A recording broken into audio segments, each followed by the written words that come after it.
மகான் துளசிதாசர் ஆறாம் பகுதி. பொதுவாக மகான்களின் கடாட்ச வீக்ஷண்யம் ஒருவர் மீது விழும்போது அவர் இதுவரையில் அனுபவித்து கொண்டிருந்த கலியின் கொடுமைகளிலிருந்து பூரணமாக விடுபட்டு பாவனமான ஒரு ஆன்மாவாக பிறப்பெடுப்பதாக பல நூல்களும் எடுத்துரைக்கின்றன. தற்சமயம் ராம்போலாவின் வாழ்விலும் அதுவே நிகழ்ந்தது. அர்ச்சகர் விட்டு சென்ற ராம்போலாவை சுவாமி நரஹரிதாஸ் தன் அருகே அழைத்தார்.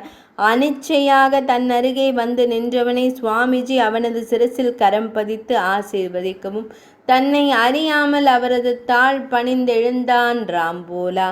இதுவரையில் வெறும் ஜடமாகவே இருந்தவன் ஒரு க்ஷண நேர திருஷ்டி பிரபாவத்திலும் ஸ்பரிச மாத்திரத்திலும் அழைத்தால் அருகே செல்ல வேண்டும் என்றும் ஆசீர்வதித்தால் பணிந்து வணங்க வேண்டும் என்றும் புரிந்தவனாய் மாறி போயிருந்தான். சற்று நேரம் அவனையே வாத்சல்யத்தோடு கண்டு கொண்டிருந்த சுவாமி நரஹரிதாஸ் அவனிடம், குழந்தாய், என்னோடு அயோத்திக்கு வருகிறாயா என்று வினவினார்.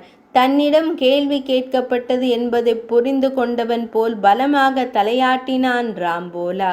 உடன் சுவாமி நரஹரிதாஸ் ராம்போலாவுடன் அயோத்தி நோக்கி புறப்பட்டார்.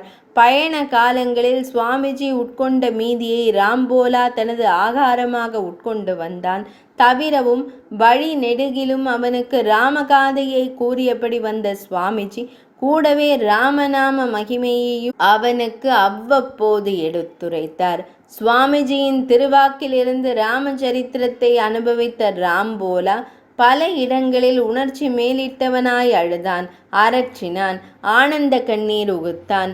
அயோத்தியை அடைவதற்கு சுவாமிஜிக்கு ஏறக்குறைய 1 மாத காலம் பிடித்தது. அந்த இடைப்பட்ட காலத்தில் சுவாமிஜியின் மகா பிரசாதத்தின் மகிமையினாலோ அல்லது ராமஸ்மரணையினாலோ ராம்போலா மொத்தமாய் மறுபிறவி எடுத்திருந்தான். அவன் இப்பொழுது தன் வயது ஒத்தவரின் அறிவு முதிர்ச்சி வாய்க்க பெற்றவனாக அறவே மாறியிருந்தான்.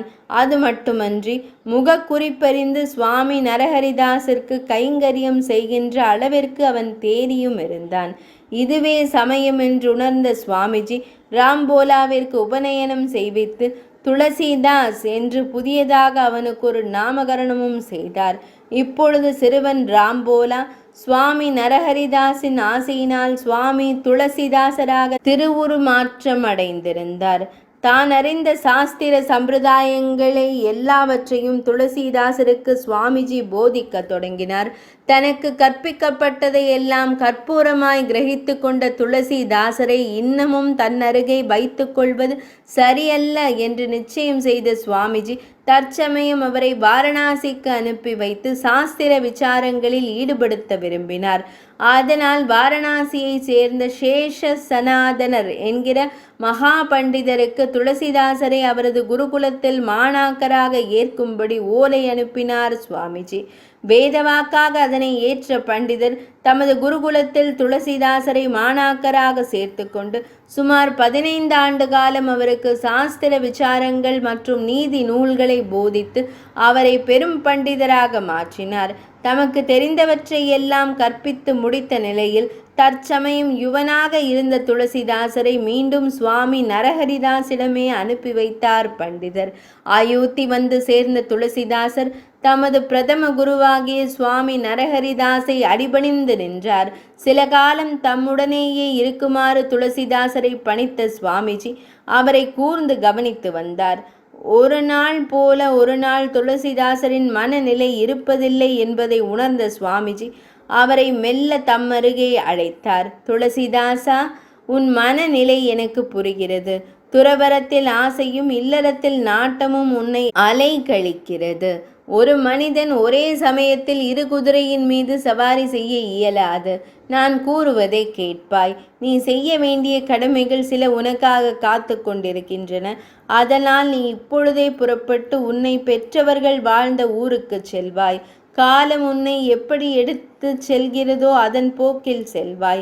எதிர்நீச்சல் போட எத்தனிக்காதே. நீ ஆசைப்பட்ட வாழ்வு ஒரே ஒரு க்ஷணத்தில் உன் முழு விருப்பத்தோடு அமையும். அதுவரை பொறுமையோடு இரு. பரிபூரணமான ஆசைகள் உனக்கு எப்பொழுதும் உண்டு. புறப்படு குழந்தாய். ஒரு தீர்க்கதரிசியாய் தன் மனதில் உள்ளதை உள்ளபடியே உரைத்த சுவாமிஜியின் பாதங்களில் பணிந்து வணங்கி விழிநீர் துளிர்க்க அவரிடம் பிரியா விடை பெற்று தமது பெற்றோர்கள் வாழ்ந்த ஊரை தேடிக்கொண்டு புறப்பட்டார் துளசிதாசர். 6ஆம் பகுதி இனிதே நிறைவடைந்தது.